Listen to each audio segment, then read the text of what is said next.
A terrifying legend has been passed down through many generations of the Cho tribe on Danwal Island. According to the legend, beyond the great oceans filled with man-eating sea creatures, there are monstrous beings that prowl the land in lust for blood and battle. Unfortunately, if children were to encounter them, they would be devoured entirely. As a result, the adults would caution their children never to venture off the island. But the grown-ups must have never suspected that those monsters would invade their own island. Ivan, the chieftain of the Cho tribe, is worried about his daughter Mokran, who has gone missing again. Even her brother couldn't locate her. Ivan is anxiously waiting for the Fiend Blood tribe to arrive. He vividly remembers receiving a letter from the Fiend Blood tribe's chieftain, informing him of their intention to personally arrive with around 100 warriors. Ivan was clever enough to figure out that the letter's contents indicated an impending invasion. He is worried about how to survive against such ruthless savages. Just then, his son gazes into the distance, his eyes widening. He then informs his father that the Fiend Blood tribe has arrived. Before long, the ship reaches the shore, and an imposing figure of a red-headed woman steps out, at the sight of the ruthless figures towering over them. Ivan and his son freeze in shock. Ivan tremblingly bows to the Fiend Blood leader to welcome him. The woman introduces herself as Chieftain Freya. Her smirk and gleaming eyes send a shiver down Ivan and his son's spines. Meanwhile, Mokran is in tears, calling her father mean for not understanding her feelings. She had suggested to her father that he let her fight against seasoned warriors. However, her father didn't like the idea of a girl fighting alone and rudely rejected her. His harsh words deeply hurt Mokran as she cries. A boy hidden in the bushes watches her. He hides again as Mokran abruptly stands up. She wipes her tears, knowing she can't waste time here, and takes action as the chieftain's daughter. But just then, the boy emerges from the bushes and approaches her. He towers over her, smiling, causing Mokran to shiver in fear. She screams loudly, catching the attention of the chieftains. Soon enough, the boy excitedly rushes towards them. He addresses Freya as a mother who sees her son running toward her with a girl in his arms. Freya, Ivan, and his son all look at the boy in shock. But Ivan's shock intensifies as he realizes that the boy is holding his daughter in his arms. The boy then presents Mokran to his mother, claiming she's his bride. Unexpectedly, Freya sides with her son Ethan, saying she's proud of him.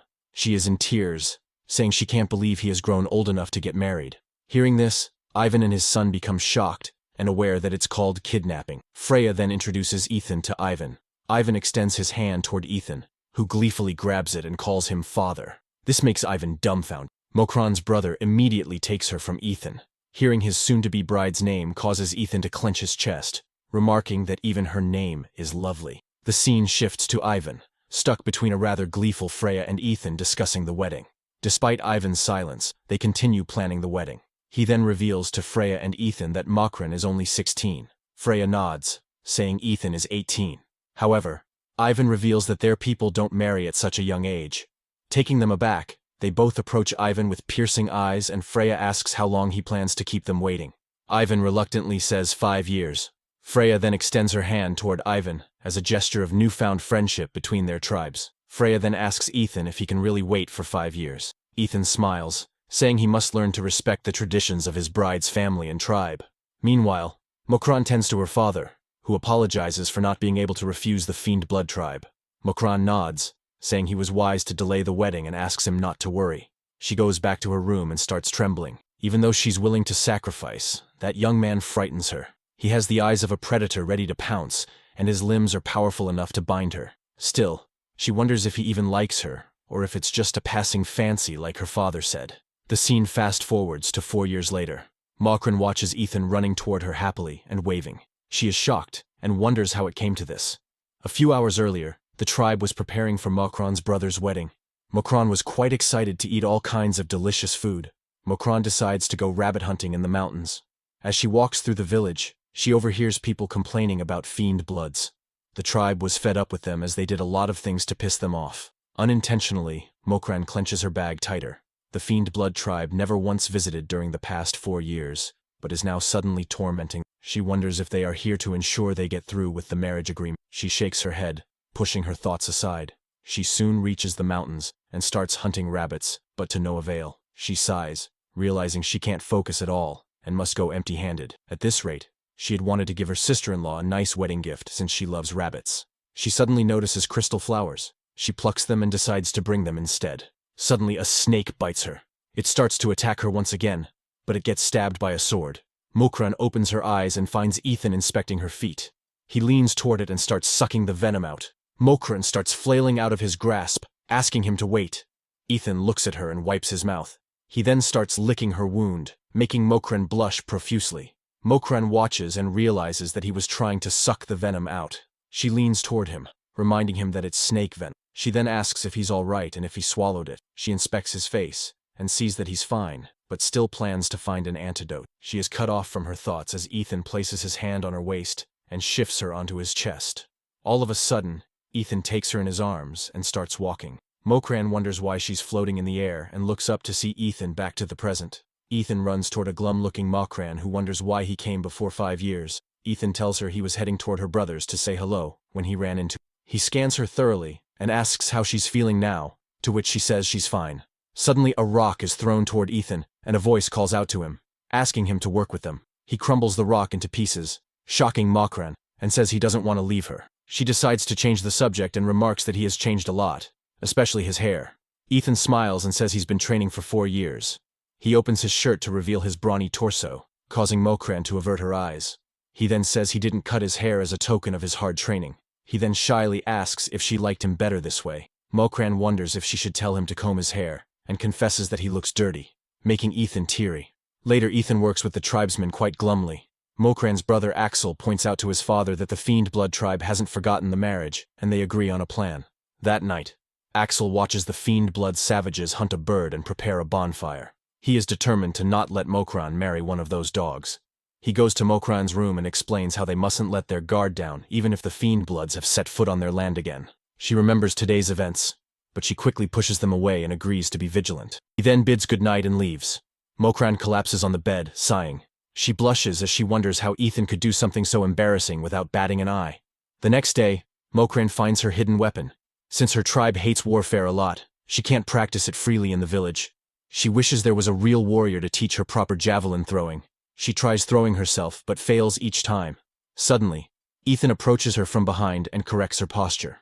He asks her to keep her body turned slightly and point her forearm towards the target to help with aiming. His closeness and whispers in her ears make Mokran flustered. She tries shoving him away, saying that's too close, and looks back. Her eyes widen as she sees Ethan, whose hair is now short. She asks him if she knows him, making Ethan freeze in shock. He tearfully asks if she doesn't recognize him. Mokran then instantly recognizes him as Ethan, making him beam happily. Mokran thinks of how handsome he looks now. She then notices a cut on his face, but Ethan chuckles, saying it's just a scratch. He then asks about her injured hand, making Mokran blush, and she shrugs it off as nothing. But Ethan says that he doesn't want a scar on her beautiful hand, and blows on her swollen hand. Mokran watches him fuss over her hand like a clingy puppy, and she bursts into laughter. Seeing her laugh makes Ethan dazzle, as it was the first time Mokran smiled at it. Mokran notices him bleeding, so Ethan quickly tries wiping it away. But Mokran rips a part of her cloth, and in the process reveals herself slightly, making Ethan blush. This causes more blood to spurt out of his nose. Not wanting to tell Mokran why he's bleeding again, he hurries away, confusing Mokran. As she walks past his house, she notices some herbs and buys some for Ethan. She waits outside his house for him, but it seems he isn't home. But just as she begins leaving, she spots Ethan bathing himself, making her blush. She hides herself, but Ethan has already noticed her presence. He walks outside, but finds no one except for a basket with a note on it. Meanwhile, Mokran dashes home trying to remove him from her head.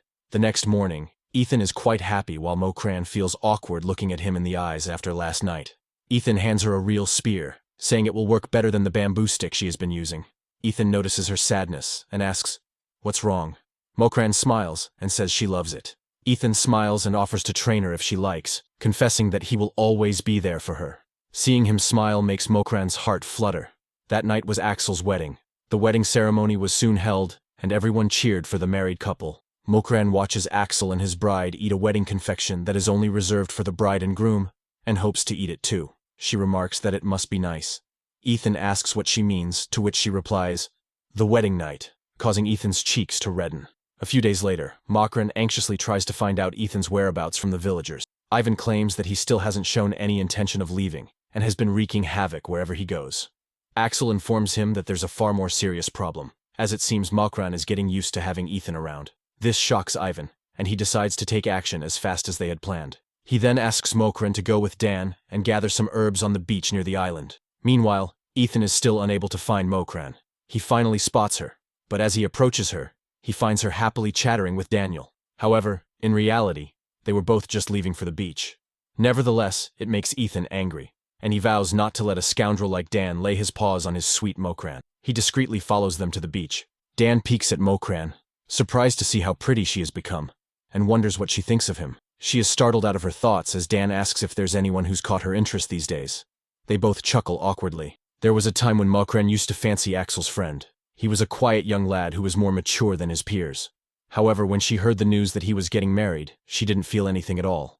That's when she realized that everyone expects the person they are infatuated with to look and behave a certain way, and if they turn out different from what's desired, then it's difficult to keep the torch aflame. Ethan curiously wonders what they are talking about. He watches Dan reach for Mokran, causing him to flinch. He immediately comes out of his hiding place and screams. Dan and Mokran shudder at the sight of Ethan sprinting toward them with a heavy rock in his hands. What really happened was that Dan was trying to help remove a leaf from Mokran's hair, but Ethan, who got the wrong idea, is now furious. Mokran realizes that his eyes are not in a state to listen. She quickly pulls Dan with her and they run away. This surprises Ethan, and he releases the rock in shock. Mokran had seen the hurt look on Ethan's face and wanted to clear things up when she got back, but as they collected herbs, they soon lost their way and fell into a ditch. Dan assures her that the tribe will send help once they realize they are missing. However, it is now night, and there's still no sign of help.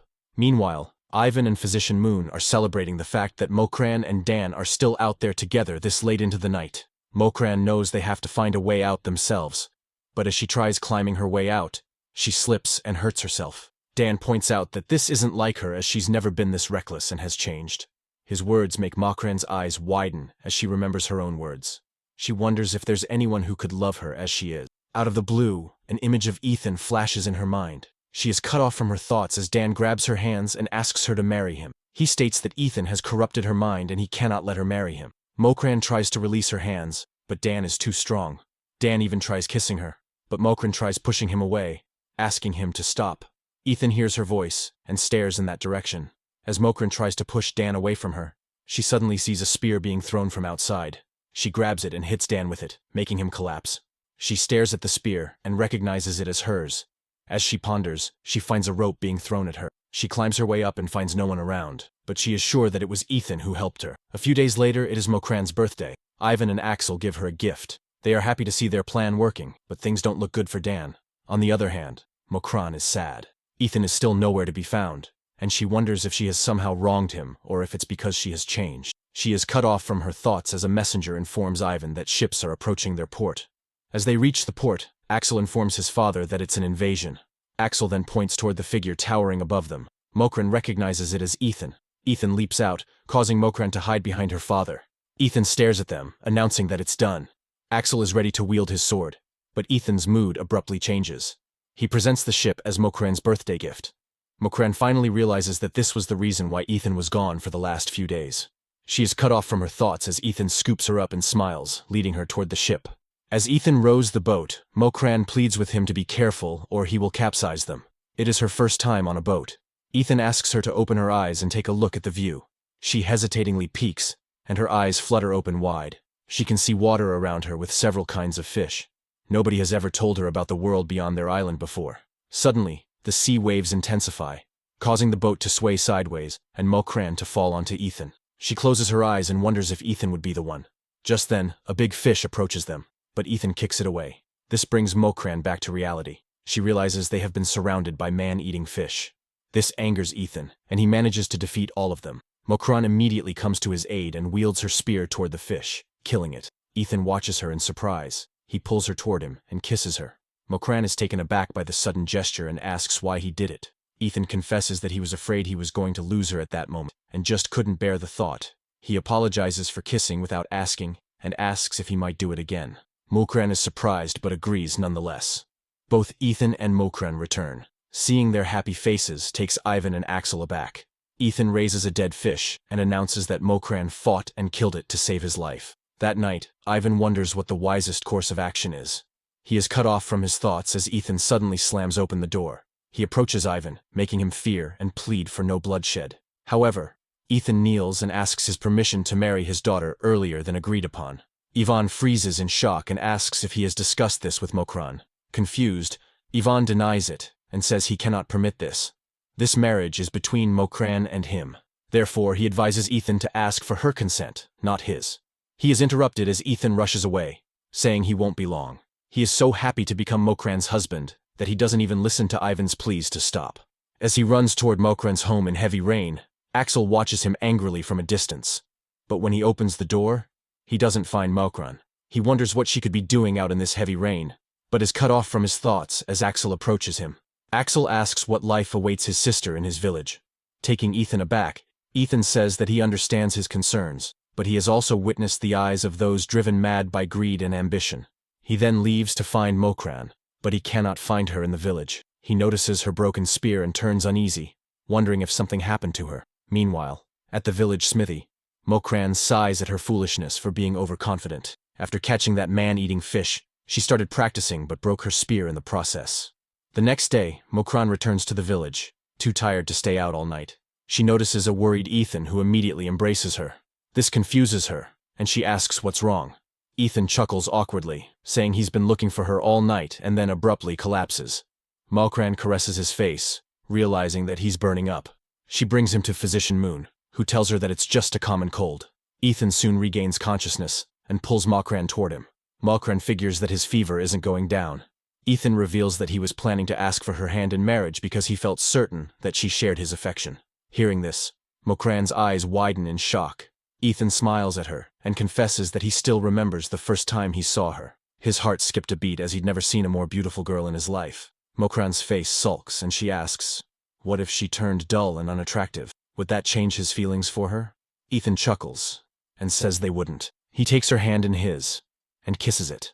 Mokran wonders how he always has the answers to what she longs for. He has shown and supported her in everything. If he's really the one she can spend the rest of her life with, then perhaps she'll agree after all.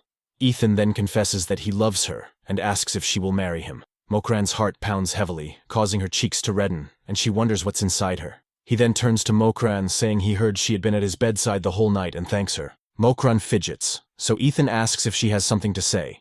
She gestures for him to scoot a little closer, and then she whispers something in his ear, making him flustered. He asks if she means it, to which she shyly nods. He instantly lifts her up excitedly, promising to be a good husband. He twirls around gleefully, despite Mokran's protests. He finally stops and embraces her, vowing to never disappoint her since she's the best thing that ever happened to him. They then reach Ethan's house where he's peacefully having tea. As soon as he hears Ethan's voice, his drink spews out of his mouth, burning his fingers. He forces a smile and asks Ethan why he's here. Ethan cheerfully reveals that they are ready to begin wedding preparations. His words cause Ivan to stiffen. He then privately asks Mokran to tell him the truth about whether she really wants it. He asks if Ethan threatened or persuaded her to surrender herself. Mokran denies it, saying she is the one who gave him consent. As she steps out, Axel grabs her hand and leads her to a deserted place. He remarks that his father told him she had consented to marry Ethan. When she confirms, Axel grabs her by the shoulders and promises her to seek out more power for their tribe. He asks her not to lose hope, as he will save her from that savage's clutches. Mokran retreats, asking what he's talking about. She asks him not to do anything reckless, but Axel turns away and says it may not take long before he decides to abandon her. But he stops as he finds Mokran crying. He reaches for her but halts as he hears Ethan's voice asking him to stop. He says he was standing here listening to how far he would go, but he had crossed the line. Ethan further states that he might have been turning a blind eye to many things, but he isn't a fool. He thought that as Mokran's brother, Axel had her best interests in mind. Mokran knew she had to do something before things got out of hand. As Axel starts arguing, she comes between them and tells her brother that it's all a misunderstanding. She suggests Axel talk to Ethan to overcome their differences, and hopes he wishes for her happiness. She then leaves, telling Axel that they will go back first. As they walk, Mokran hopes she didn't hurt Ethan's feelings. Suddenly, Ethan stops and says, now is the time to tell him if she wants to back down from this marriage. She needs only to say one word, and he will leave. She asks if he will never return once he leaves, causing Ethan to flinch. He says he won't if she doesn't want him to, or he may come back without telling her to get a glimpse of her. His words make Mokran smile. She takes his hand and confesses that she doesn't want him to leave. He asks if she's sure she won't regret marrying him. Mokran says she doesn't know yet, but he has to make sure that she won't regret it by loving her as hard as he can. He embraces her, saying that goes without saying. The day for Mokran to leave comes soon. She bids goodbye to her friends. She then approaches her father, but doesn't find Axel by his side.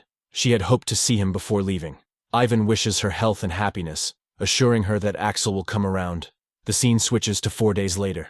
They were still at sea, and it's been a journey full of strange new experiences. But she was having fun, and wondered what sort of world awaited her beyond the horizon. The next day, they finally reach Ethan's village. As Mokran sees the Gui Heel tribe's home, she is amazed. As soon as she steps out of the boat, Freya happily greets her, addressing her as her daughter-in-law. She lifts Mokran up and cuddles her fondly. Mokran realizes that it must be her whom Ethan takes after. Ethan then introduces his family to Mokran. He introduces his father and 3 sisters, Halia, Suri, and Haviva. They all look at Mokran in amazement. His father seemed kind to her, and his sisters seemed sweet. Haviva hands her a mouse as a gift, making her shriek in fear. Other tribesmen gathered to see the new bride and asked Ethan if she was the one. On the other hand, Mokran is traumatized to see the tribesmen looking at her, making her feel uncomfortable. Suddenly, someone smacks Ethan on the head and tells him not to let his guard down, despite getting himself a girl. It was Ethan's childhood friend, Diane. They then playfully start to fight, but Mokran thinks otherwise. She tries stopping them, but when she finds Ethan's forehead bleeding, she shudders in fear and wonders if she will be okay in this village. The scene switches to the wedding day. Mokran is dressed up as a bride. She spots Ethan and takes the moment in. She is really going to be his wife. After this, they soon get married and seal their marriage with a kiss. That night, Mokran happily awaited their first night together, as Ethan had told her that the Gui Heel tribe newlyweds commemorate their first night together in a special way. She excitedly wonders what sort of unique delicacies they have in store. Ethan gulps down the alcohol and promises to do his best tonight. This confuses Mokran. As Ethan makes intimate advances at her, she pulls away from him. This confuses him, and he asks what the matter is. She glares at him and asks what's the matter with him. Confused, Ethan reminds her that she wanted every night to be a wedding night for a month straight. Mokran agrees, but what she means is the food. A sudden realization dawns on them as they realize the misunderstanding between them. Ethan apologizes, saying he didn't know the Cho tribe had such a tradition. She confesses that she's just scared because it's her first time. Surprising Ethan, he apologizes for the misunderstanding and assures her that they can take time to get to know each other. The next morning, she finds Ethan gone. He had left her a note saying he would be waiting for her at the clearing. Since Gui Heel's tribal armor was too heavy, she decided to put on her clothes instead. She then walks out, wondering which way to go. Suddenly, 3 men tower above her, asking if she's Ethan's bride. One tosses her over his shoulder and promises to give her an introduction that she will never forget.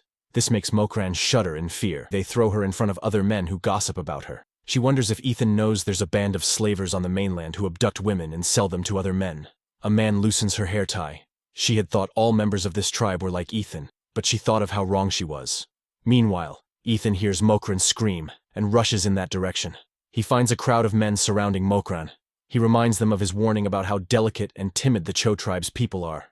What really happened was that the person who took her hair tie was just admiring the Cho tribe's craftsmanship, and their previous remarks about her meant something else altogether. They were asking questions about her out of curiosity only. He takes Mokran back. He smells her hair, which makes him flustered. He hugs her from behind and says they must go find a hidden corner safe from prying eyes. But when they rush back home, they find someone begging them for help.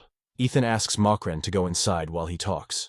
But the woman says she wants to speak to Mokran. Ethan is asked to leave since he is distracting them. He notices the tribal clothes he left for Mokran and wonders why she didn't wear them. Meanwhile, the woman tells Mokran about how the man she loves lives in the Hyun tribe, which is quite like the Cho tribe. Her expression turns glum, and she expresses that he avoids her gaze. She then asks Mokran for ways to win his affection. Mokran asks what sort of things she has been doing for him. The woman reveals that she has been delivering 5 sacks of rice every time she visits. Surprising Mokran, she further reveals that she helped him hunt, split firewood, and remove a giant rock. She then ponders, wondering if it's still not enough. Mokran asks her to stop and not force him to marry her. She then hands her some flowers, saying she needs to try a different approach. A few days later, the woman tells Mokran that they are getting married. The scene switches to a frustrated Ethan as he is unable to get alone time with Mokran due to people constantly seeking Mokran's advice.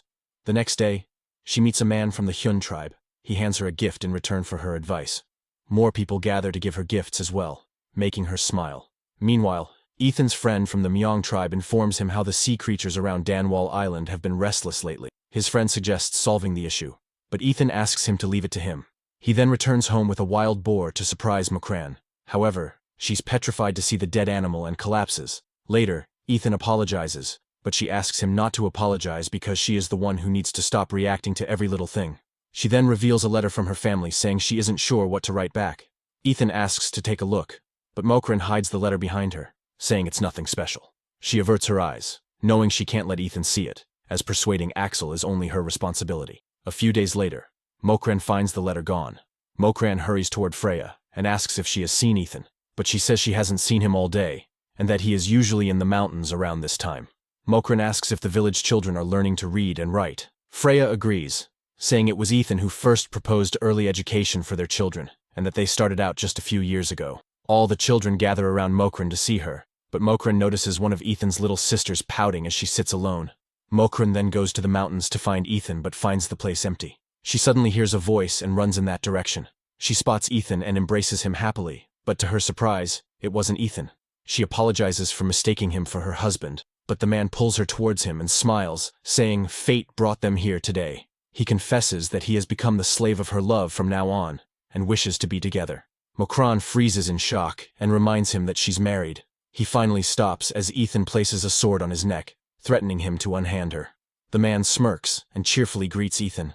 Ethan recognizes the man as Leo. Leo says he can't believe he's married, as who could have imagined that Ethan the bedwetter would man up to get himself a wife. Ethan becomes infuriated, and they start bickering. Leo's lieutenant greets Mokran and explains that they both apprenticed under the same master as children. Leo introduces himself as the chieftain of the Haya tribe. He confidently states that his people believe in ruling through inheritance and blood. He asks her to marry him, saying all his wealth and prosperity will be hers. He then asks what she is doing here, reminding Mokran of why she even came here. She informs him that she has lost her letter, and wonders if he knows anything about it. She then shows him a skull, saying she found it in the chest, shocking Ethan.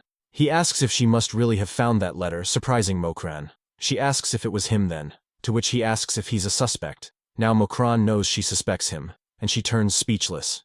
He asks if she wants to go home to her family, confusing her. He says she must miss her true family since he could never live up to them. He asks if that isn't why she's looking so hard for that letter. He points out that she's been here for 2 months, but is still reluctant to put on the garments of his tribe. He has also been trying hard to consummate their marriage, but she manages to slip away, saying she doesn't trust him. His words hurt Mokran, and she asks how he could say such a thing. If only he knew what kind of inner battle Mokran had to fight to leave the only home she'd ever known and choose a new life with him. She turns away, asking him to think about what he wants. The scene switches to Ethan, handing her the skull and saying he has an idea where the letter is.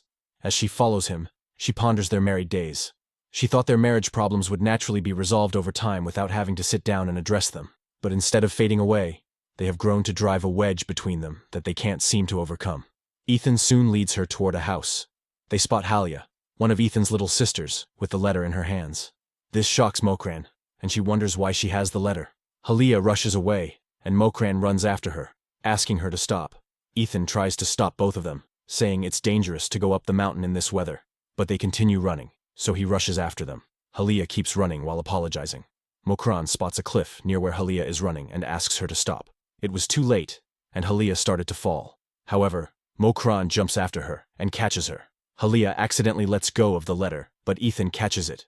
Unaware of the cliff, he slips, but Mokran catches him by the hand and tries pulling him up, but to no avail. She asks Halia to run to the village and get the elders. Ethan confesses that he wanted the letter gone, since she seemed to cherish it enough to keep it even from him, which made him jealous.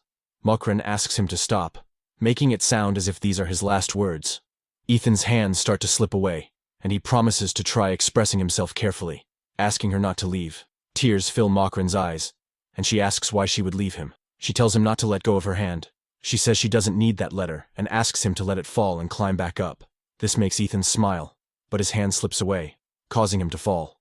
Mokran retreats, calling out for him. Ethan approaches her from the side, surprising her. He explains that with both hands free, climbing back was a breeze. Mokran immediately embraces him and confesses that the letter wasn't what he thought it was. It was from her brother, and she kept it from him because she thought there was still some bad blood between them. Soon they will sit under the tree discussing their feelings. Mokran makes it clear to Ethan that this is her home now. They both promise to be honest about their feelings from now on and embrace each other. They soon return home.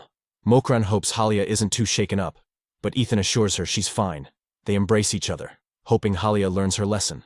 Mokran then confesses that the outfit he prepared for her was quite heavy for her, but she says he was right about her avoiding consummating their marriage. This shocks Ethan, and he asks why.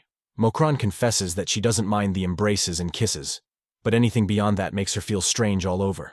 Ethan smiles and asks if he can kiss her now. She nods shyly, and he does. They then embrace each other, and all Mokran could see and feel was him. The next morning, Mokran wakes up to find Ethan sleeping. She remembers what happened last night and blushes. It's been 3 days now, and Mokran delivered a letter to Axel. She heads toward the tribespeople, who discuss the newlyweds' honeymoon phase. But Mokran hesitatingly admits that Ethan doesn't seem happy. All day long they all drank to discuss the issue. Ethan finds them collapsed. Even Mokran was drunk. She embraces Ethan, making him flustered. She starts taking her robe off, saying it's too hot, but Ethan asks her not to until they get home, making her pout. She then angrily asks why he doesn't seem satisfied with that night, making Ethan sigh. But Mokran was still angry and bit Ethan on his torso, making him faint. His unconscious state sobers up Mokran, who then takes him to the village physician. The physician tells them that he has lost so much blood and asks if he has been taking his medicine. He denies it, saying he ran out of it. The doctor reminds him of his incurable illness, but Ethan hastily ends the conversation. However, Mokran has heard this and realizes why Ethan's been having all those nosebleeds. After the physician leaves, she asks him why he didn't tell her. Ethan realizes that she has misunderstood, but doesn't know how to explain. He tries to explain how he tends to feel overexcited as a newlywed and will be fine after meeting his master. Mokran agrees, asking him to take her with him. They soon get ready for the long 6-day journey. By sunset, her back ached from traveling on horseback. Ethan stops, saying they will set up camp for the night. Mokran stares at the beautiful view and hopes for her people to see the world outside too. Ethan tells her how the place where his master lives has an amazing view too. Later, they reach the snowy land. Mokran shivers from the cold, but Ethan assures her they are almost there. Ethan turns to see Mokran but finds her covered with snow. He asks her to ride with him so it will be warmer. All of a sudden, an avalanche rushes in their direction. Ethan grabs a branch and asks Mokran to grab his hand. However, she fails to do so and gets swept away by the avalanche. Her vision starts to blur as she wonders if she will die. Later, a man finds a faint Mokran. Ethan soon regains consciousness and looks around for Mokran, but he spots her as he wanders in search of her. He finds her hat and scarf. He also finds Belza, making him realize where she must be. Meanwhile, Mokran wakes up to find herself in a warm house. She realizes she's naked and asks who he is. The man stares at her, making her uncomfortable. The man sniffs her, making Mokran close her eyes in fear. Something about the man didn't feel very human to her just then. Ethan enters, and when he sees them, he turns angry. He rushes to Mokran's side and asks the man to name himself, but the man stays quiet. Hence, Ethan draws out his sword. But just then Ethan's master throws water on both of them, calling him reckless and impatient. Later they all sit down to talk while the man scrubs the floor. It turns out that the man was just giving Mokran a change of clothes. The master explains that the man doesn't speak because he's a wild child who grew up with the animals in the mountains. The scene shifts to Ethan, suggesting that he show Mokran around while the master prepares his medicine. He explains to Mokran that this is where he trained for 4 years to become a strong man for her. Even though that good-for-nothing Leo tried getting rid of him, he always survived. Mokran wonders if his illness and quarrels with friends are all because of her. She is cut off from her thoughts as she finds the man working. She notices how he is even bigger than Ethan and wishes to be strong like him. Ethan notices her staring at the man. He turns her around and suggests going elsewhere to make snowmen. The master offers her a drink and asks if they should go on a walk for the day. Since Ethan asked her to stay inside, she hesitates. The master assures her that Ethan will understand, so she agrees. As they walk, Master asks Mokran who she thinks will win in a fight, him or Ethan. The question confuses her, and she remarks that no apprentice is stronger than his master. This shocks him, and he says he cannot be with Ethan. They soon reach an ice wall. The master remarks that he can't imagine what she's going through trying to fit into a foreign tribe, and how she must feel like a failure to become a contributing figure to the new tribe. He explains that what brings down this wall of ice in the end isn't brute force, but gentle sunlight. Mokran realizes that he's right. Even if she can't be a Gui Hayol, she has her own strengths. Soon it's night, and Ethan still hasn't returned. She wonders what's keeping them out so late and decides to go find him. Meanwhile, Ethan is trying his best to return since Mokran is waiting for him, but the man with him thinks otherwise. Suddenly, Ethan's body starts feeling heavy, and he spits out blood. His vision blurs, but he forces himself to return to her. As everything turns dark, he finds Mokran running toward him. It turns out he had ingested a lot of medicine and experienced this as a side effect. The master reveals that now he won't experience nosebleeds since he has developed poison immunity. The master leaves, leaving the room for them to talk. Ethan then explains why he was having nosebleeds. He then hugs Mokran, confessing that he's sorry for overprotecting her. Mokran kisses him, saying it's fine. She pushes him down, saying she isn't as delicate as he thinks she is. She then asks if she should show how tough she really is, making Ethan blush. The scene switches to Ethan and Mokran leaving. The master whispers something in Mokran's ear and bids them goodbye. They soon return to the village and find out that the inter-tribe competition is about to take place. Mokran suggests holding the tournament in Cho's village, and they all agree. Soon preparations were made, and they all headed to Cho's village. Ivan is terrified and wonders what is happening. Mokran rushes toward them happily and explains everything. Meanwhile, Ethan is confused as to why those man-eating fish didn't attack this time and decides to keep a close eye. That night, Ethan brings Mokran food, but finds Axel saying this wasn't the marriage Mokran wanted, and that she wasn't in love with him when she became his bride. Ethan is shocked and turns away when he hears Mokran agree. Soon fireworks take place, and Mokran goes outside. She finds the food and realizes Ethan must have eavesdropped on their conversation. She decides to find him and clear up the misunderstanding despite Axel's protests. Despite agreeing to sacrifice herself by marrying him, in the end, she married him because she loved him. As she leaves, Axel becomes furious. Meanwhile, Ethan is filled with guilt for forcing Mokran to give herself to the man she feared. He decides to atone for what he has done, no matter what. He expresses his desire to lay down his life for Axel for forcing himself on his sister. But Axel disagrees, and so Ethan challenges him instead. Mokran watches them and pleads to make them stop, but no one dares to step in. As she sees her brother wield his sword at Ethan, she screams, and just then, a terrifying sea creature dives out of the sea. As the creature starts attacking Mokran, Ethan saves her.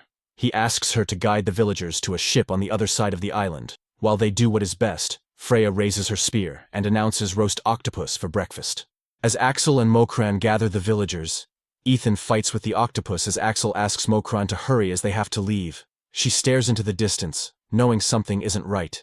She explains to Axel that she can't leave Guy Heels all alone since they put their lives on the line for this island. She snatches a spear and rides toward Ethan, saying she is a gooey heel too. Meanwhile, Ethan realizes that stabbing the octopus doesn't work. Mokran arrives to see Ethan in trouble. She thinks of a possible solution. Ethan also doesn't want to let go, wanting Mokran to feel free from this forceful marriage and protect her dear island. He is cut off from his thoughts as he sees Mokran aiming to throw the spear at the monster. She remembers what Ethan thought of her and throws the spear toward him. Ethan catches it and stabs it once again. Thinking the monster is finally defeated, Ethan is taken aback as the octopus sprays out venom, causing him to collapse. Her eyes widen as she sees blood coming out of Ethan's mouth, and she sinks to the floor. She confesses to Ethan that he has taught her many things: the beauty of the sunsets, the cold touch of snow, how to laugh, how to grieve, and how to share her thoughts with different people. She promises not to trade her happy memories for the world, confessing that she loves him. Soon, Ethan sits up and asks if he really deserves her love. After forcing her, she shakes her head, saying she chose to be with him. Axel and Ivan are in shock as they realize Mokran's love for Ethan. The next day, Freya and Ivan cast their differences aside and promise to build a lasting bond for them all. The scene shifts to Axel smiling as he watches the changes between the tribes. His wife approaches him with their baby. He hopes their children will find themselves in a new and better world. On the other hand, Mokran has tied down Ethan as a punishment for giving into an honorable duel. Ethan promises not to do it again, and he knows he will since this was too cruel. Mokran confesses that she's been waiting for so long to properly confess her love, but he makes her say goodbye.